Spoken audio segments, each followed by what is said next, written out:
जम्मू कश्मीर के रामबन और बनिहाल में बादल फटने से लैंडस्लाइड, चिनाब ब्रिज के पास भारी बारिश के कारण बाढ़ आई, 3 लोगों की मौत। बेंगलुरु के कैंपेगौड़ा इंटरनेशनल एयरपोर्ट पर खड़े इंडिगो विमान से एक टेंपो टकराया, टेंपो ड्राइवर की लापरवाही के कारण हुआ टक्कर। भीलवाड़ा की कृषि उपज मंडी में लगी भीषण आग, 2 फायर ब्रिगेड की मदद से आग पर काबू पाने की कोशिश जारी। मुंबई के भांडुप में बस ड्राइवर पर 16 साल के नाबालिग लड़के ने किया जानलेवा हमला, बस में भी तोड़फोड़, ड्राइवर ने हमलावर के खिलाफ एफआईआर दर्ज की। बेस्ट के ड्राइवर पर जानलेवा हमला, बेस्ट तहस नहस।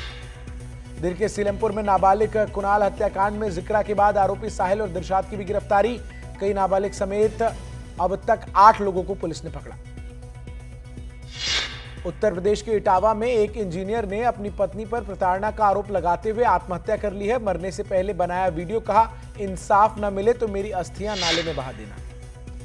बिहार के बेतिया में पुलिस लाइन के बैरक में एक पुलिसकर्मी ने की ताबड़तोड़ फायरिंग, सोनू नाम के एक सिपाही की गोली लगने से मौत, आरोपी सिपाही गिरफ्तार, पूछताछ जारी।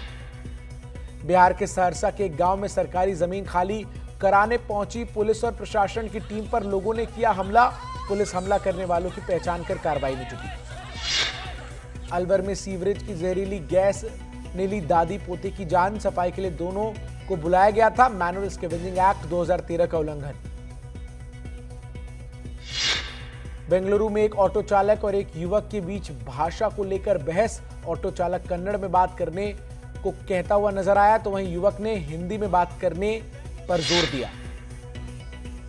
मध्य प्रदेश के छतरपुर में एक डॉक्टर ने की 77 साल के मरीज की पिटाई, लोगों ने वीडियो बनाई तो डॉक्टर हुआ रफूचक्कर। शिवपुरी जिला अस्पताल के बाहर सड़क पर पड़ा रहा किडनी मरीज, मेडिकल कॉलेज में नहीं किया गया भर्ती, वीडियो वायरल होने के बाद हरकत में आया प्रशासन। दिल्ली में हत्या का आरोपी पकड़ा गया, 2016 में एक युवक की हत्या कर उसके शरीर और सिर के टुकड़े कर अलग अलग फेंके थे। भरतपुर में रफ्तार का कहर, तेज रफ्तार कार ने दूध लेकर घर लौट रहे दंपति को मारी टक्कर, पत्नी की मौत, पति घायल। धौलपुर में नेशनल हाईवे पर तेज रफ्तार इको ने 2 कांस्टेबल को मारी टक्कर, ड्यूटी पर तैनात थे दोनों कांस्टेबल, एक की हालत गंभीर। सीलमपुर के कुणाल मर्डर केस में हमला करने वाले 2 मुख्य आरोपी गिरफ्तार, कुणाल हत्याकांड में कुल 8 लोग गिरफ्तार। ग्वालियर में डिजिटल अरेस्ट के जरिए प्रदेश की सबसे बड़ी ठगी के मामले में पुलिस ने आधा दर्जन लोगों को हिरासत में लिया, मंदिर के पुजारी के साथ हुई ठगी। हरियाणा के पानीपत पुलिस ने निवेशकों के साथ करीब 150 करोड़ रुपए की धोखाधड़ी करने वाली कंपनी के डायरेक्टर और उसकी पत्नी को गिरफ्तार किया। जोधपुर के संगारिया गांव में बाल विवाह का मामला आया सामने, पुलिस और बाल कल्याण समिति के अधिकारियों ने परिवार को समझाकर रोकी शादी। अलवर के राजगढ़ में डीसीपी कार्यालय के पास एक शराब दुकान खुलने के विरोध में धरना जारी, प्रशासन से ठेका अन्य स्थान पर शिफ्ट करने की मांग। राजस्थान में एसीबी के ऑपरेशन बेखौफ में बड़ी कार्रवाई, पीएचईडी के सुपरिटेंडेंट इंजीनियर अशोक जांगड़ की करीब 12 करोड़ की अवैध संपत्ति का खुलासा। आतंकी हरप्रीत सिंह उर्फ हैप्पी पसिया के तार कुंभ मेले की साजिश से भी जुड़े, उसको भारत आते ही यूपी एटीएस करेगी पूछताछ। हैप्पी महाकुंभ में आतंकी हमला करने आया लजहर मसीह का बेहद करीबी दोस्त और हैंडलर है। मायावती का एक बार फिर अखिलेश यादव पर हमला, सोशल मीडिया प्लेटफॉर्म एक्स पर लिखा, समाजवादी पार्टी दलित विरोधी पार्टी, 1995 के 2 जून को समाजवादी पार्टी के नेताओं ने की थी बदतमीजी।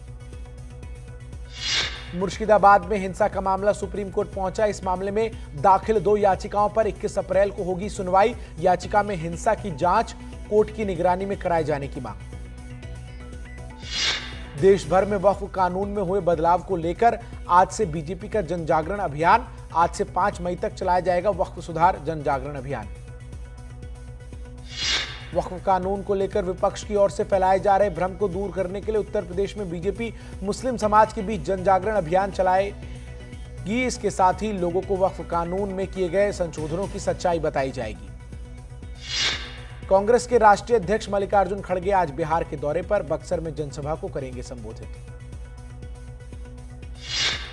कांग्रेस देश भर में संविधान बचाओ रैली करेगी। ये रैली हर राज्य में 25 अप्रैल से 30 अप्रैल के बीच होगी। इन रैलियों का मकसद सामाजिक, राजनीतिक और आर्थिक न्याय का संदेश देना है। दिल्ली सरकार शहर में जल संकट से निपटने के लिए 1000 जीपीएस सक्षम पानी के टैंकर को आज रवाना करती हुई नजर आई। अत्याधुनिक जीपीएस तकनीक से लैस हैं टैंकर। इंदौर में पानी के टैंकर को लेकर बीजेपी और कांग्रेस कार्यकर्ताओं के बीच हुई मारपीट। दोनों ओर से कई लोग घायल, 7 लोगों पर मुकदमा दर्ज। उत्तर प्रदेश के संभल में पुलिस ने चोरी की गाड़ियों के स्क्रैप में तब्दील किए जाने के बड़े रैकेट का भांडाफोड़ किया। छापे के दौरान एक फैक्ट्री से बड़ी संख्या में अवैध गाड़ियां बरामद हुई। भिंड में धरने पर बैठे संतों ने अपना आंदोलन किया स्थगित। बीजेपी नेताओं से मिलने के बाद माने संत। नोएडा एक्सटेंशन के टेक जोन 4 में आम्रपाली के फ्लैट खरीदारों ने प्रदर्शन किया। प्रदर्शनकारियों ने सुप्रीम कोर्ट से मदद की गुहार लगाई। पीड़ितों की मांग है कि पूरे मामले की सीबीआई जांच हो। कर्नाटक में स्कूल किताबों की कीमतों में बढ़ोतरी। 86 पुस्तकों की कीमतों में वृद्धि, कुछ पुस्तकों में 100% की वृद्धि। उत्तर प्रदेश के मुख्यमंत्री योगी आदित्यनाथ ने तूफान, ओलावृष्टि और आकाशीय बिजली के मद्देनजर संबंधित जिलों के अधिकारियों को राहत कार्य तत्परता से संचालित करने के निर्देश दिए। मध्य प्रदेश के बड़वानी में एक दूल्हा बैलगाड़ी पर बारात लेकर पहुंचा, हर कोई हुआ अचंभित। फिल्म निर्माता निर्देशक अनुराग कश्यप के खिलाफ दिल्ली के गांधीनगर थाने में शिकायत दर्ज। ये शिकायत ब्राह्मण समाज ने उनके ब्राह्मणों के खिलाफ दिए गए बयान पर दर्ज कराई है। बॉलीवुड के दिग्गज राइटर मनोज मुंतशिर भी अनुराग कश्यप के बयान पर भड़के। कहा, तुम्हारे जैसे हजारों नफरती शुरू होकर खत्म हो जाएंगे, लेकिन ब्राह्मणों की गौरव गाथा समाप्त नहीं होगी। अनुराग कश्यप बयान को लेकर भोपाल में अखिल भारतीय ब्राह्मण समाज के लोगों ने अनुराग कश्यप की फोटो एक सुलभ शौचालय में रखकर विरोध प्रदर्शन किया। बेल्जियम में साउथ सुपरस्टार अजीत कुमार एक बार फिर कार रेसिंग के दौरान हादसे का शिकार हुए। अभ्यास के दौरान घटी ये घटना। पाकिस्तान और बांग्लादेश ने क्वालिफायर में शीर्ष 2 स्थान हासिल कर विश्व कप का टिकट पक्का किया। मेजबान भारत सहित अन्य 6 टीम पहले ही कर चुकी है क्वालिफाई। महिला विश्व कप 2025 के टूर्नामेंट के लिए पाकिस्तान की टीम नहीं आएगी भारत। पाकिस्तान क्रिकेट बोर्ड ने कहा, चैंपियंस ट्रॉफी में जिस तरह टीम इंडिया पाकिस्तान नहीं आई थी, उसी तरह पाकिस्तान की महिला टीम विश्व कप के लिए भारत नहीं आएगी। पाकिस्तान क्रिकेट बोर्ड के चेयरमैन मोहसिन नकवी ने कहा कि जिस तरह भारत को न्यूट्रल वेन्यू पर मैच खेलने की अनुमति दी गई थी, उसी तरह पाकिस्तान टीम के लिए जो भी न्यूट्रल वेन्यू चुना जाता है, टीम वहां खेलने के लिए तैयार रहेगी। बिहार के 13 साल के वैभव सूर्यवंशी T20 में इतिहास रचते नजर आए। सबसे कम उम्र में कॉन्ट्रैक्ट हासिल करने वाले आईपीएल के खिलाड़ी बने। 22 अप्रैल को प्रधानमंत्री मोदी 2 दिन के सऊदी अरब दौरे पर जाएंगे। इस दौरे पर सऊदी अरब के क्राउन प्रिंस मोहम्मद बिन सलमान के साथ प्रधानमंत्री की द्विपक्षीय वार्ता होगी, जिसमें सुरक्षा, कारोबार, निवेश, ऊर्जा, टेक्नोलॉजी जैसे अहम मुद्दे होंगे। बांग्लादेश में अज्ञात लोगों ने एक बड़े हिंदू नेता की हत्या कर दी। मीडिया रिपोर्ट्स के मुताबिक 58 वर्षीय भावेश चंद्र रॉय को 17 अप्रैल को उनके घर से अगवा करके पीट कर मौत की घाट उतार दिया गया। भारतीय विदेश मंत्रालय ने इस घटना की निंदा करते हुए कहा कि बिना कोई बहाना बनाए या भेदभाव किए हिंदुओं सहित सभी अल्पसंख्यकों की सुरक्षा करने की अपनी जिम्मेदारी बांग्लादेश की सरकार निभाए। हिंदू नेता की हत्या के बाद अमेरिका ने एडवाइजरी जारी की। इसमें कहा, अशांति, अपराध और आतंकवाद के कारण बांग्लादेश की यात्रा पर पुनर्विचार करें।